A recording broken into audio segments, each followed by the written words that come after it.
Ambati silks Kanchipuram sorry store now in Vijayawada. Exclusive పట్టు saris, సల్వాస్ and lehengas.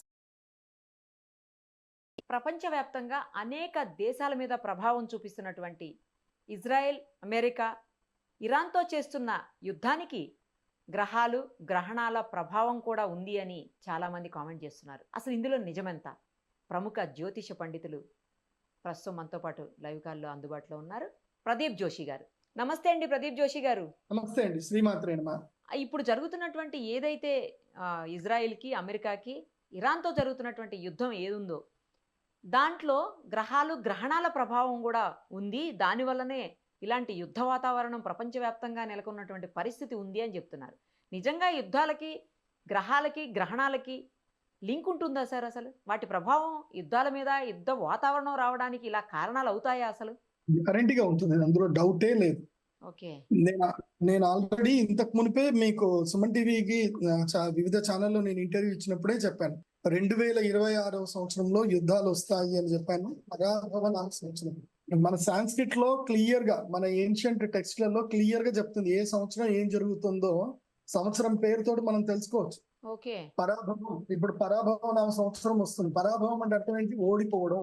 అవును. So ఎవరైతే గనక మానవాళికి నష్టం కలిగిస్తారు, మానవాళికి హాని కలిగిస్తారు, సో ఒక హ్యుమానిటీకి ఎక్కడైతే విలువలు ఉండవు, స్త్రీలకు స్వేచ్ఛ లేదు, ఎవరి జీవితంలో వాళ్ళ జీవితం ఎలా గడపాలనుకుంటే అట్లాంటి స్వేచ్ఛలు లేవు, అలా ఎవరైతే గనక మనుషుల స్వేచ్ఛను హరిస్తారో, ఎవరైతే గనక మనుషుల జీవితాలను శాసిస్తారు, అలాంటి వాళ్ళందరూ కూడా ఓడిపోతారు.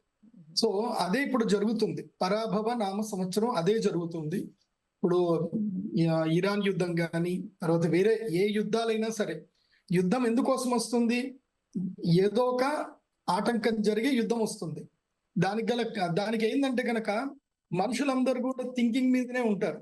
మనకారకుడు చంద్రుడు అవుతాడు, ఆత్మకారకుడు సూర్యుడు అవుతాడు. సూర్య చంద్ర గ్రహణాలు ఏర్పడినప్పుడు భూకంపాలు రావడము, ప్రకృతి విపత్తులు రావడము, లేదా మనుషుల మధ్యన, రాజుల మధ్యన, దేశాల మధ్యన కలహాలు ఎక్కువగా జరగడం, రోగపీడలు ఎక్కువగా రావడం, ఇవన్నీ జరుగుతాయి.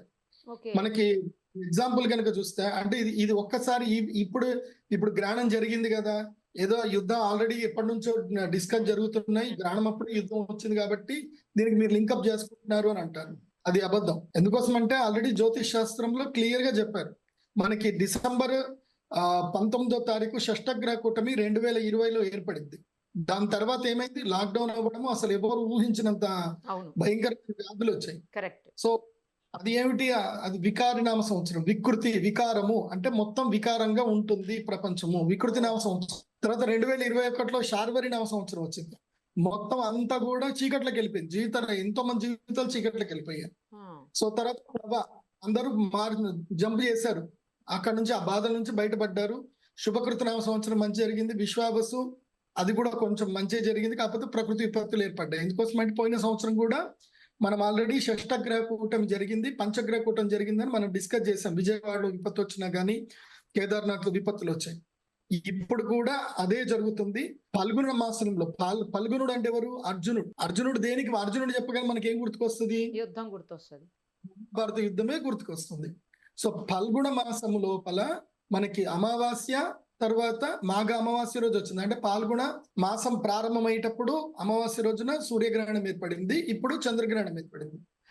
ఈ యొక్క యుద్ధము ఇంకా 15-20 రోజులు ఉంటుంది. నేను ఆల్రెడీ ఈ గ్రహణాల కారణం చేతనే యుద్ధాలు వస్తున్నాయి. మళ్ళీ ఆగస్ట్ లో కూడా గ్రహణం ఉంది. అవును, ఆషాఢ మాసంలో గ్రహణం ఉంది. ఆ గ్రహణం కూడా మళ్ళీ తీవ్రమైన ఇబ్బందులు వస్తాయి. మళ్ళీ యుద్ధం కూడా మొదలవుతుంది. ఇప్పటిదాకా అంతర్యుద్ధం నడిచింది. మన భారతదేశానికి కూడా యుద్ధం వచ్చే అవకాశం ఉంటుంది.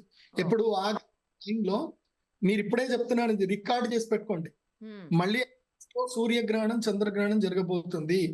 ఆ టైంలో బంగ్లాదేశ్ నుంచి, వెస్ట్ బెంగాల్ నుంచి, పాకిస్తాన్ నుంచి మన భారతదేశానికి అటాక్ అవుతుంది. వెస్ట్ బెంగాల్లో రక్తపాతం ఏర్పడుతుంది. కాబట్టి ఈ రాబోయే, ఇప్పుడు మన భారతదేశంలో మనం ఏం చేస్తాం? మనం అన్నదానం చేస్తాం, విద్యాదానం చేస్తాం, చిన్న కార్యక్రమం జరిగినా అందరిని పిలిచి అన్నం పెడతాం. సో మనం నీళ్లు దానం చేస్తాం. మన భారతదేశంలో ఉన్న కల్చర్ ఏంటంటే అందరికీ సహాయం చేయడమే మన కల్చర్. కాబట్టి మన దేశానికి ఈ పరాభవ సంవత్సరంలో ఎలాంటి కీడు లేదు, ఎలాంటి విపత్తు లేదు. గుడ్ న్యూస్ చెప్పారు. ఎవరైతే స్త్రీలను హింసిస్తారో, మానవత్వాన్ని కించపరుస్తారో, స్వాతంత్రాన్ని కొల్లగొడతారో, క్రూరత్వం ఎక్కువగా ఎక్కడైతే ఉంటుందో ఆయా దేశాల్లో తప్పకుండా తప్పదు, పరాభవం ఉంటుంది. ఓకే. ఎందుకు మనుషుల యొక్క స్వేచ్ఛని, ఎందుకోసం అంటే మనిషి స్వేచ్ఛగా బతకాలి, అందరికీ స్వేచ్ఛ ఉంటుంది. Correct correct. ఆ స్వేచ్ఛను ఎప్పుడైతే హరిస్తారో అలాంటి సమయంలో ఇలాంటి విపత్తులు వస్తాయి. అయితే న్యాచురల్ కెలామిటీస్ వస్తాయి, భూకంపాలు వస్తాయి, వరదలు వస్తాయి, లేకపోతే కరువు ఏర్పడుతుంది, లేకపోతే రోగాలు వస్తాయి, లేకపోతే ఇలాంటి యుద్ధాలు వస్తాయి. కాబట్టి యుద్ధాలు వస్తున్నాయి. కాబట్టి దీని గురించి ఎవరు కంగారు పడకండి. కానీ ఎవరైతే నేను అరబ్ కంట్రీస్ లో ఉండేటువంటి మన తెలుగు వాళ్ళకి చెప్తున్నాను, సాధ్యమైనంత తొందరగా మీరు వచ్చేసేయండి. ఎందుకోసం అంటే ఇది వరల్డ్ వార్ కి కూడా దారి తీసే అవకాశం ఉంటుంది. ఇది ఆగదు. ఇది ఎందుకోసం అంటే ఇది నేను చెప్పకూడదు, అలాంటి స్టేట్మెంట్స్ ఇవ్వకూడదు, కానీ ప్రపంచంలో అందరూ అంటున్నారు ఇది ఒక ఉగ్రవాదం మీద, తీవ్రవాదం మీద జరుగుతున్న యుద్ధము అని చెప్పి ట్రంప్ చెప్తున్నాడు. సో అదే గనక వాస్తవం అయితే గనక ఇది పెద్ద యుద్ధమే అవుతుంది. ఎందుకోసం అంటే ఇప్పుడు ఇవాళ నేను పుతిన్ గారిది కూడా ఎక్స్ లో స్టేట్మెంట్ చూశాను. పుతిన్ గారు కూడా ఇరాన్ని బ్యాకప్ చేసుకొని వస్తున్నారు, చైనా కూడా ఇరాన్ని బ్యాకప్ చేసుకుంటూ వస్తుంది.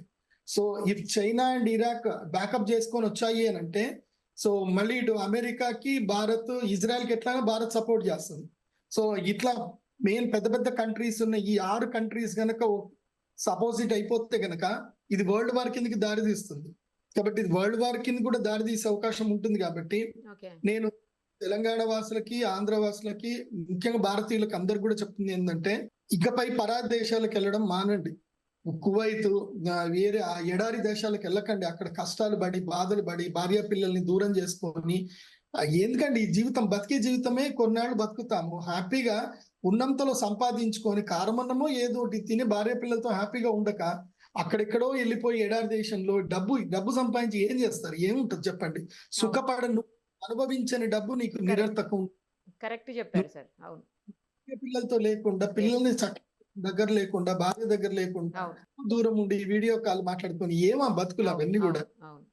కాబట్టి నేను కువైత్, విదేశాల్లో ఉండే తెలుగు వాళ్ళందరికీ, భారతీయులందరికీ చెప్తున్నాను, చక్కగా రండి, భారతదేశంలో వ్యవసాయం చేసుకోండి. రాబోయే కాలంలో భారతదేశం సుసంపన్నం అవుతుంది, భారతదేశంలో వ్యవసాయం వికసిస్తుంది. ప్రపంచ దేశాలన్నిటికీ అన్నం పెట్టేది భారతదేశమే. దానికి యుద్ధం శ్రీకారం అవుతుంది. ఈ యుద్ధం తోటి ప్రపంచం మొత్తం కూడా భారతదేశం యొక్క గొప్పతనం తెలుస్తుంది. ఎందుకోసం అంటే మనం ఎన్నడూ కూడా ఎవరి మీద వాంటెడ్లీ యుద్ధానికి వెళ్ళలేం. ఇబ్బంది పెడితే తప్ప మనం యుద్ధం చేసాం తప్ప మన మీద దాడి చేయలేదు. సో భారతదేశం అన్నం పెట్టే దేశం. కాబట్టి భారతీయులు ఎక్కడున్నా తిరిగి వచ్చేసేయండి. టైం దొరికింది అని అంటే వచ్చేసేయండి. ఎందుకోసం అంటే రాబోయే కాలంలో ఈ యుద్ధం కంటిన్యూ అవుతుంది. మోస్ట్లీ ఆగస్టు ఏదైతే గ్రహణం వచ్చేంత వరకు ఈ యుద్ధం కంటిన్యూ అవుతుంది. అడపా దడప యుద్ధం జరుగుతుంది. అంతర్యుద్ధాలు ఏర్పడతాయి. ఇరాన్ ఒకటే ఉంది, ఇప్పుడు ఇరాన్ తోటి ఇరాక్ కూడా కలుస్తుంది. రేపు వేరే దేశాలు కూడా కలుస్తాయి ఇంకా. సో మిజైల్స్ పంపించుకోవడం, ఇంటర్నల్ డీల్ చేయడం జరుగుతుంది. అది కూడా చూసుకోండి. ఇది యుద్ధం అయితే వస్తుంది. Thank you sir. Thank you so much.